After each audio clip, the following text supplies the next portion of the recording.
The contents of the lab report are meant for educational purposes only. They are not meant to be misconstrued as medical diagnosis or treatment advice.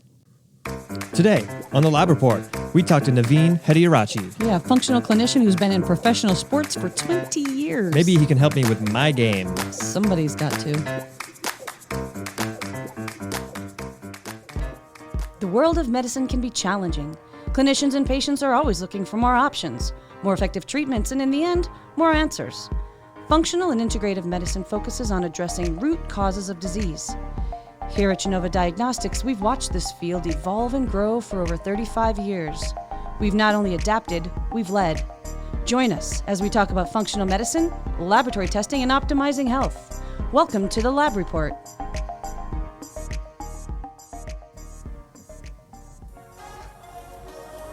You have a game, Michael? You talking about basketball? Monopoly. No, I do play I basketball. hope Navin can help you. Hello. Hi, Michael Chapman. Hello, Patty Devers. How are you? I'm doing phenomenal today, and I hope you are too. I am. Welcome to the Lab Report. Welcome, everyone, to this podcast brought to you by Genova Diagnostics, where we talk about functional medicine, laboratory testing, integrative therapeutics, and the like. Yeah, and if you're brand new to this podcast, welcome. Wow. Hi. And if you're returning, thank you. Hello again. And you should all probably go to iTunes or Spotify, subscribe and rate and review, leave us some stars there. That would be awesome. We like the stars. We do. It makes us happy. Patty tells me every time we get a new star. It's like, we got some stars. And if you have feedback for this show, you can email that to podcast@gdx.net. Maybe you've got some suggestions for guests that we can have on. Maybe you've got a question of the day. All that stuff. Fair game. Email we read 'em all. podcast@gdx.net. Love them. But today, Michael, we have Navin Hettierachchi on. Yeah, I'm super excited to talk about this. I'm super excited when we're talking about sports medicine in general and how to optimize physical performance. I think it's always an interesting conversation to have. Yeah, and I know you're a big basketball fan. I am a big basketball So this fan. is going to be fun. And I think it's interesting that functional medicine is making its way to professional athletic teams. Yeah, it just shows the power of functional medicine and how applicable it is to all populations of patients, or not necessarily patients, but athletes in this case. Optimizing health, yeah. So got a lot of questions for him. It's going to be an interesting conversation. Let's just go ahead and give him a ring. Okay. So, Michael, we have Navin here. Oh, I know. I'm excited. For those of you who are not familiar, Navin Hettierachchi was the director of health, wellness, and performance for the NBA's Washington Wizards for the past 17 years. Prior to this, he worked with the Washington Redskins and the Washington Mystics of the WNBA. He has over 20 years of experience working with a variety of professional athletes, Olympians, and celebrities. Navin earned his bachelor's degree in sports medicine from West Virginia Wesleyan College and a master's in sports medicine from the U.S. Sports Academy. He's traveled all over the world, learning and training under renowned physical therapists, chiropractors, and osteopaths. Navin has earned multiple certifications in the rehabilitation of musculoskeletal injuries, such as a master's certification in manual therapy and a graduate diploma in manipulative therapy. He is also certified in many subspecialties, such as performance enhancement, corrective exercise, strength and conditioning, and postural restoration. Navin hosts a podcast called 9 Minutes to Thrive with Navin, and he has been featured in magazines, newspapers, podcasts, and media outlets all around the world. Awesome. Thank you so much, Navin, for being here. Welcome to the Lab Report. Thank you so much for having me. First of all, you guys have some amazing guests. So just to be included with all these giants of medicine and performance, it's incredibly blessed. And then Genova, I'm a big fan of Genova Diagnostic. I think it's the gold standard, the Rolls Royce Ferrari of functional medicine. That's awesome. Thank you so much for saying that. And we've had a lot of guests on the show discuss about movement and exercise and talk about their overall individual approach. And many of them actually started as athletes themselves. And we love getting kind of a little bit of people's history and how they arrived at where they are. Can you tell us a little bit about what made you choose sports medicine as a specialty? So, Michael, just like all the other guests that you had on, I grew up in Sri Lanka. And for the first 14 years, I really didn't even want to go to school. All I want to do is play cricket because I knew that I am going to play for the Sri Lankan national team. Like, I knew it. So I literally spent 8 hours practicing bowling, which is like pitching, And when I go to school, I kind of like, in the box scores, in the NBA games, they have box scores. Mm-hmm. So in the books, I had my virtual box scores while the teacher's talking. So I'm like, dive deep into sports. And then in 1991, we came to America. We didn't have cricket. I came to ninth grade. And then just like in Sri Lanka, I had no idea about going to college, didn't know about going to college. So when I came here in America, I played soccer, I played a little bit of basketball, but I became really good at triple jump. And then, our dream, no one in my family had gone to college before. So dream was like top of the mountain was like, go to college. Like that's it. That was the end of the marathon done. So I got a triple jump scholarship. And then I go to school, first day of school, they're like, you got to pick a major. I'm like, what is that? Because I'm still learning in English because in high school, I was an ESL student, English as a secondary. So all I did was like really learn my, ABCs and my English, along with watching Cosby shows and comedy shows. Right. So got to college and they're like, major. So I had no idea. Literally, Patty, the first day in school, I looked down on the list. Engineer, computer, I don't like any of this. At the end, I came through sports. Hey, I understand sports. I know sports. And says medicine. I said, okay, sounds cool. So I clicked that box and took off my journey. And here we are, awesome. years later. Like, you're talking about like stuff falling in your lap and you're meant to do this. Like Cool. it's Patty, you're Dio, like manipulations is my baby. Like it just fits in my hand. Like functional labs is like it's my dream. So like I'm living my dream. This is my dharma. This is my purpose, and I'm here. I love That's it. I awesome. love it. That's awesome. Well, even with that, so you were with the Washington Wizards for so many years, and your official title there was Director of Health, Wellness, and Performance. And we found it interesting that health and wellness were listed before the word performance, especially when you're dealing with professional athletes. So can you talk to us how and why you would want to address health and wellness first in a professional athlete? So Michael and Patty, I call them Ferraris. So if the Ferrari is running like a Ferrari, it could win races. If our athletes are playing like athletes, they could stay on the court and win games and perform. So if they are not healthy, then they can perform. If they're not well, mentally, physically, they can perform. So health is the best wealth. It's like a cliche thing, but that's what it is. Like, getting guys get through this contract, then getting a guy another 4-year, $200 million contract. Like, so then, okay, now you're 38 years old, 28 years old. Can we get you to play until 35? So keeping them healthy, the performance take care of itself. Keeping them well, sleeping, recovering, performance take care of itself. So health and wellness is really what we are after, to make their best self. We don't need to make everybody Michael Jordan or LeBron James or Tom Brady. What can I do to the person that's in front of me to be their best me? Yeah. Got it. Yeah, and it seems like functional medicine has really started to become more and more prevalent in our sports, our overall athletics and our sports teams. How have you seen the adoption of functional medicine as compared to maybe your traditional or conventional approaches to health and wellness?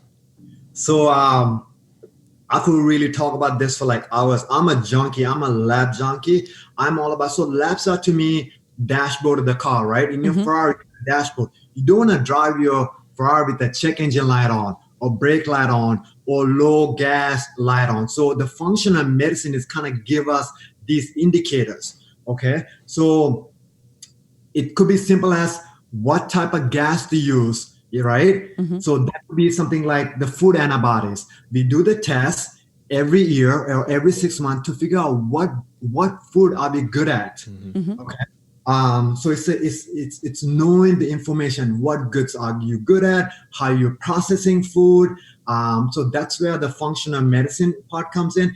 And for the last about 8 years, we do in the beginning of the year, all the athletes who comes in, we do the food antibodies. Then maybe we do like a neutral eval and organic acids. So every like 3 to 4 months we do it. Even in the road, like we could do organic acid so easy because it's just urine. Right. You know, so that's why I like the convenience of it. And this is just gives me information, you know, how my markers are, how my markers going. Because Micah, just like people come to your office, they say, hey, my grandmother gave me vitamin C and I'm taking 10,000 IUs of vitamin C, you know? So if you take vitamin C, something going to go down, like those markers. So these athletes get bombarded with supplements, stuff, I call it stuff, and they keep taking it. They're always, they don't want to do the easy part. They want to do the supplements. They want to have something, or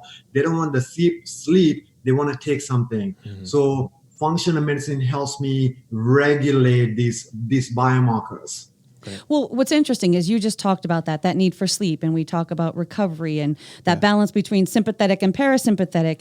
You know, that link between the mind and body are so overlooked. So was there a lot of mindfulness practices with your professional athletes, and even, you know, this idea of functional mindfulness?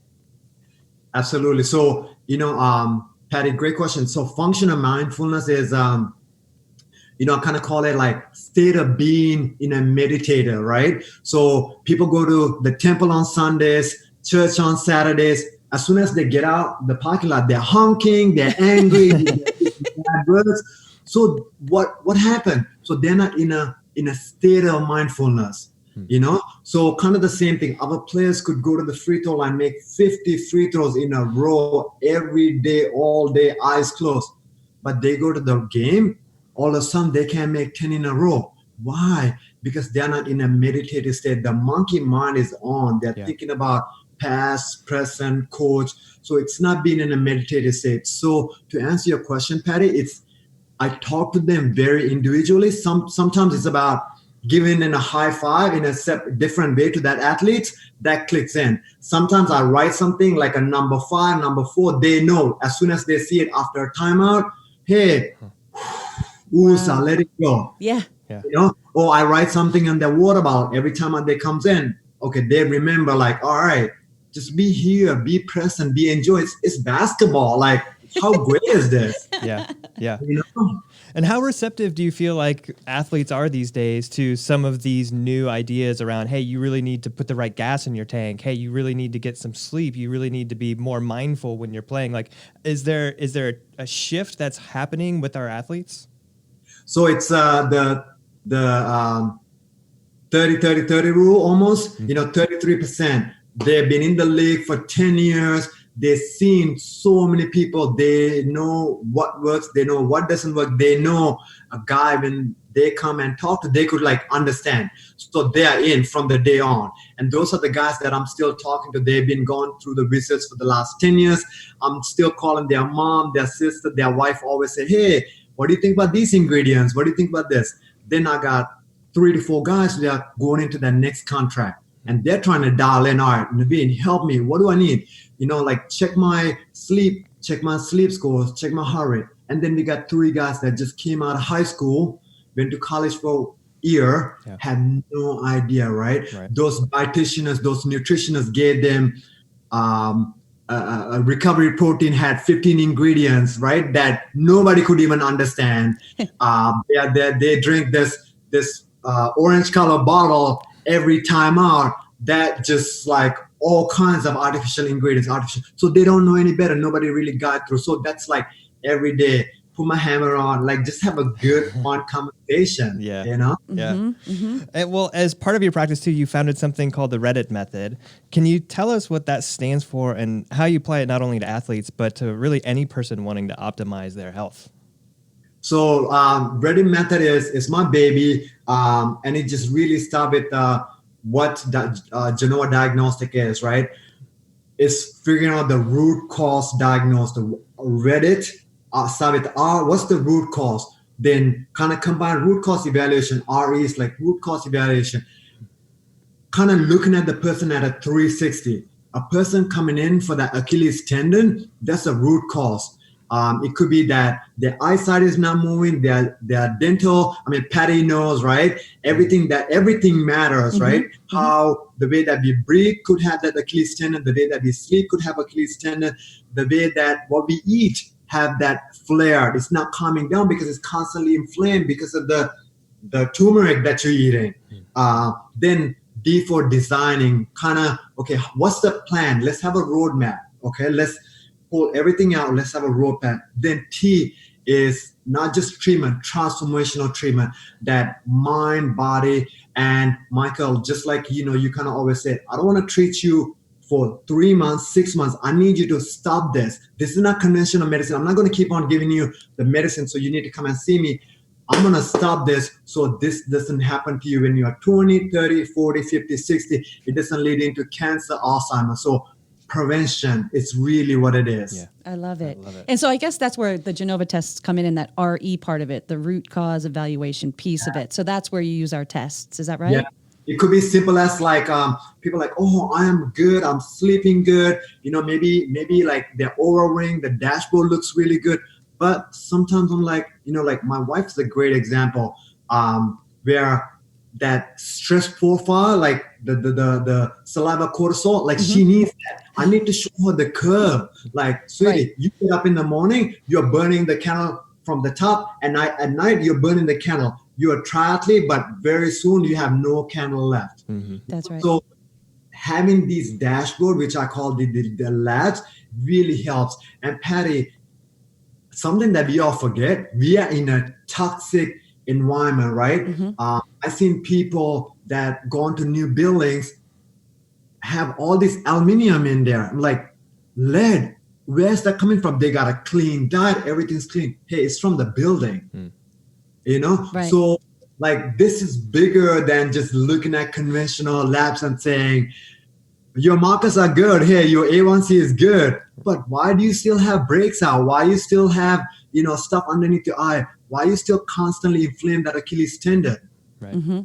So just looking at the big 365 overview. Right. I love it. Well, let's get to like the gasoline of the Ferrari here. We talk about diets a lot on our show, right? You've heard we talk about carnivore and keto and Mediterranean. Is there a specific diet that's your go-to when you're dealing with your clients or even with these specific With the professional? Ferraris. Yeah, with the professional athletes. I do. I really do. So this is going to come out as crazy, but the diet, my favorite diet is the thumbprint diet. Huh? Which the thumbprint, Michael got a different thumbprint. Oh. The thumbprint diet. Yeah. So I'll do testing, right? So I'll do the food antibodies. Then maybe I'll do like a Wyome test, okay? To see like, okay, food antibody tells me apple is good. Wyome's gonna tell me half an apple is good. So kind of putting that together. Then maybe I'll do like a muscle testing, okay? Then on top of that, my favorite test, Patty, is how do you feel test. That's How is good. your stool? How is your gas? How's your so how do you feel? Do you need 5 cups of coffee, or do you need like you're good to go? Do you have juice? I call them like real juice. Are you high on life because you're eating real food? So Patty, that's my go-to diet is the fingerprint diet. I love that. And I love that. It's so great because it's all too often and easy to sort of have your protocol, especially if you're working with groups of people, to say like, okay, this is what I'm doing for everybody. And so the fact that you're taking a personalized approach, I love this thumbprint approach. It makes a ton of sense to me. Yeah. So it's crazy amount of work. My general manager was laughing at me because before every game, I make customized meals and put it in their chair. So I gotta go to say in Miami Four Seasons, I gotta email the chef, say, okay, no oils, this much avocado, this much sweet potato, lemon, and at 4:00 I take it and I take an Uber before the bus and put it in their chair. So when the players comes in, that's a customized meal. It's almost like we kind of met halfway. Some people want to eat pasta, then the food sensitivity say don't eat pasta. So we kind of came through, okay, all right, so let's find a pasta that might be good for you, or you really want to eat that chicken, fried chicken. Let's find a better source of coconut oil fried, a quinoa crust, good organic source of chicken. So just really customize it. And that's why when I see this, the whole team is on the same protein shake, chocolate protein shake. Michael, crazy. We had some people that was allergic to chocolate. Yeah. Oh. if I didn't do those tests, I would not know. Like this kid actually loves chocolate. He like I handed before I did this test, like I would hand him chocolate protein. But imagine that. Like so he had no symptoms, but we know that's the stress. That's the cost of it. This kid just got done playing 40 minutes and I'm giving him a little bit of more inflammation, more ammo that so he can go to sleep. Like that's on me. Right. So that's what I'm saying. Like nutritionists, like whoever listened to this, so nutritionists, dietitians, like yes, like big companies give us free stuff, but read the ingredients, understand the ingredients, and know what you're giving to the athletes and recommend to these athletes. Like we're in this world to help each other and have this dialogue. Like don't hurt them knowingly. Sure. Yeah. That's great advice, and I love that. Yeah. Another thing that's really interesting is you hear a lot about intermittent fasting these days, and I wonder whether intermittent fasting has also infiltrated the athletics world, and what your thoughts on intermittent fasting. Like, do you worry that it might impact performance? Do you not recommend it before big games? What's your approach to intermittent fasting? So right now I am on a 21-hour fast. It's 10:30 in Washington, D.C. I just got done my CrossFit workout. It was from 8 to 9. Then I walked. I did some meditation. Feel amazing. I'm talking to you guys like I said, high on life. So big fan of fasting. Michael, just like that thumbprint diet, we just gotta move the markers. For about 4 years, I was on the 18-hour fasting. It felt good to me. The timing was good. I could eat at like 5, then come back and eat at like 11, early breakfast, late breakfast, early lunch-ish. So big fan of it. At the same time, we got to figure out like what parameters work for you. You know what I mean? Running a marathon is not good for you. Maybe 24-hour fast is a marathon, and running a marathon maybe not good for you. Maybe speaking about cortisol level, it might shoot up. Yeah. Maybe your CGM shows that gluconeogenesis, like dumping glucose in there. So we need data. We need to see how it works. And at the same time, people are like, man, I love breakfast. I can't fast. I'm like, so what's your breakfast? Pop-Tarts, peanut butter and jelly. Right. That's not breakfast. That's candy. Right. So you are honestly messing up your performance by eating candy for breakfast. Yeah. So you're forcing yourself slow. So maybe we take that out because you're craving the sugar thing. Is because it's something that you did since you were little. You had your orange juice, you had your cornflakes, you had your Pop-Tarts before you went to school. But most likely when to school, you had brain fog. Right. So we take this out. You might be really fat adapted and have so much fuel that you'd be good to go. Like people look at me, they're like, do you have enough fat? I'm like, yeah, like everybody got enough fat. Like I probably have right now like 5% body fat, but I have enough fat to go and run. I ran half a marathon, CrossFit games, soccer games. So we have enough fuel in our source. And Michael, as you know, is the best source of fuel. Fat adapted fuel source is the best source, where right now, Tour de France guys are utilizing fat adaptation like ketones, ester as to sleep recovery and to performance. So it's something to learn again. There's no perfect diet. We just gotta kind of see where you end up and what makes you feel the best. Me, like Patty, how can we make the best Patty? Right. I'm already there, sir. I'm just kidding. No, I'm just kidding. No, but you brought up the CGM, the continuous glucose monitor, and we've done a show with the Unlock Levels chief medical officer, Dr. Casey Meads, and we did a whole episode on this. Do you use this every day, or did you use it with the athletes, or how do you use wearable devices? Showing us the CGM. CGM on. I'm a numbers junkie because I do so much stuff to make myself the best me. I want to see how I am. So Michael and Patty, the reason that I use the CGM is actually really, probably don't even talk about it. It's not really even for glucose. So some of my CGM, the reason that I'm using the CGM is for my meditation state. My glucose level goes up when I'm not eating sugar, right? So in a normal day, it's like straight at 80, and some nights it's at 70, which is like right parallel with if you're talking about like Maasai people or the Aboriginal people in Australia, like their numbers are like 70 flat faster glucose. It's like 70 average. So I'm right there. So the craziest thing is like, if I'm going to work, I'm a little bit late, I'm taking a shower, my glucose number go to like 120, 120 from 80. Because of So stress? Is that what you're saying? Yeah. yes, exactly. And or like I'm late to work. Again, the glucose number. So I'm constantly checking to see what's my state. Where am I? How can I be present? How can I just bring those numbers down? Sometimes all I do is go outside, take my shoes, touch the ground, be present. All of a sudden, my numbers goes back. Like I have written 2 articles on my website that shows numbers going from like 120, 110 to 90 to 80 in 10 minutes. And all I did was not think anything. Wow. Think about that, Interesting. right? Yeah. So that we are cleaning our blood without needing anything. Yeah. At the same time, we are driving our stress, like burning the candle all day long. Imagine if I was in this state all day long. It doesn't matter how healthy I eat. It doesn't matter how much workout I do, how much supplements I take.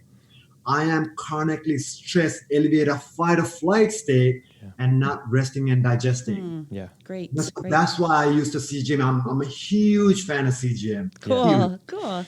And that's, you know, that's such a testament too, because I'm such a big fan of addressing things from top down and talking about how important mindset is, how important mindfulness is to, and how it affects our physiology. I think, you know, we don't oftentimes get the data to support that. So I really appreciate that. And another thing that you talk about that's super interesting is this difference between more of like exercises we consider like the average Joe exercise as compared to functional exercise. And I think this is a really interesting topic as well. You mind exploring that a little bit? So, you know, going kind of tying everything in is Genova diagnostic is the functional medicine labs, right? Function. What does this function means? For to you guys, functional medicine is like what we do. So, what is functioning human being? Functioning human being is what we did at 3-month mark. We were baby crawling, we were rolling, right? 5-month mark, we were crawling. At 6 months mark, we were half kneeling. At 7-month mark, we were squatting down, just playing with our toy on the floor, squatting down. And then 9-month mark, we were walking. Nobody taught us what to do. We did it on our own. That's function. That's normal movement. Just like having normal mindfulness, right? You're talking about like monks could stay there and be present and not thinking about it. Just like having normal lab markers without needing any type of doctor's medicine. With like, I'm going to Tanzania next week, like Maasai people, Hadza people, like having normal lab marks. They don't need anything, you know. So functional exercise is like, what can we do based on how we develop, which is rolling, crawling, lifting, jumping, and being active, being a kid. Yeah. I love that. I love that. That is such a good definition. Navin, I love that. Well, tell us a little bit about your website, navinhealth.com. What can patients or clinicians expect when they go there? So that's a place that I am trying to maybe do a membership and help people to be best me. Like that's literally what I really want to do. Share people information about what can they be. Not Tom Brady, not eat like LeBron, not jump like Michael Jordan. Best Patty, best Michael. So I try to put in information like the CGM article, that what I kind of gone through, what my family has seen, recommending food, you know, kind of talking to, bless you, Patty, talking to them about like what food, like question them, you know, kind of like one of your guests came up to this podcast and said, hey, fiber, do we really need fiber? So I'm going to Tanzania next week. I'm going to literally spend time with Maasai people, Aboriginal people, Hadza people, and That's like That's see Wow. do they not need fiber? Wow. You know, so I want to question what we know.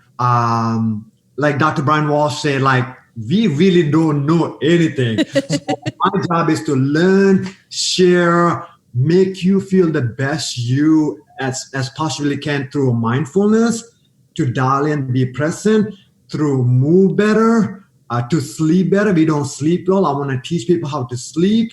So it's the four pillars, sleep, nutrition, mindfulness, and movement. So if you go to the website, you'll see some stuff, and I'm very open to helping people about their questions, their specific questions for their thumbprint. So that's how the website came about during a COVID time. I love it, and I've actually read just about every blog that you have on there. Just as a side note, we've read them all.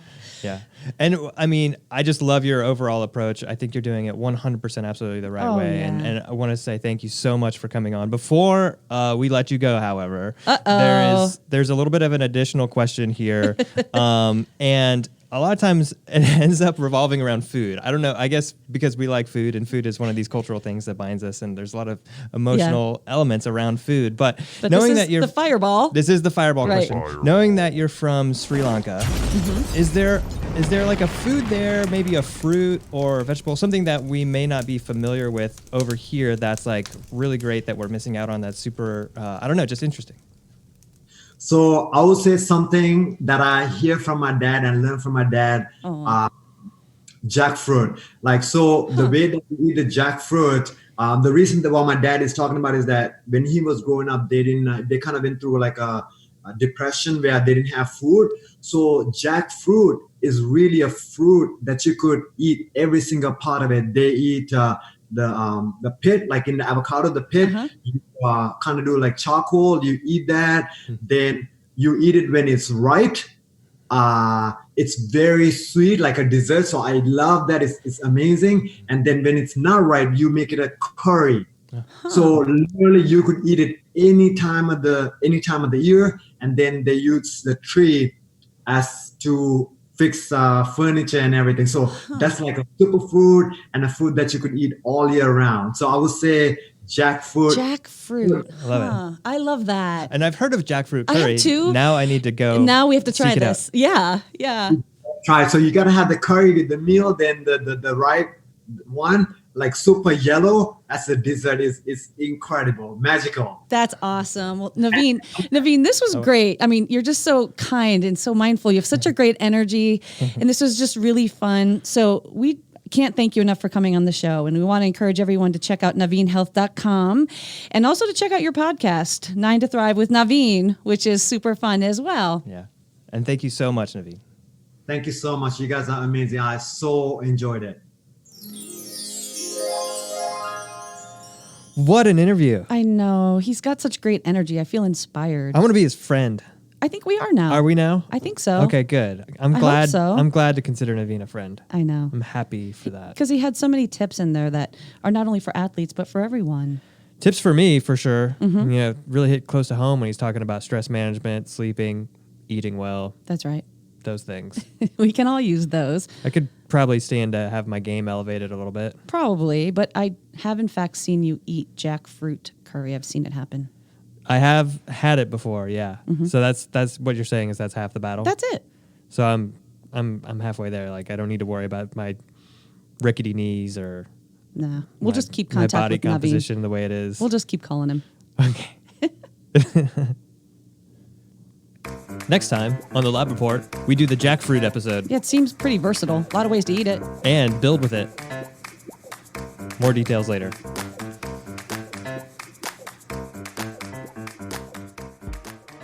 You've been listening to the Lab Report. If you like what you hear, please subscribe to our podcast, rate us, and leave us a review. To learn more about Genova Diagnostics, visit our website at gdx.net. There you'll find information on specific testing, educational resources, and how to connect with our show. Call us at 1-800-522-4762 or email us at podcast@gdx.net. So, if by that interview we're referring to the professional athletes as Ferraris, what does that make us? Oh, man. Right? Chevy Nova. Not even. I don't know. Most days I feel like a Winnebago. Well, you ate bagels today and you hadn't had a bagel in a long time. Winnebago.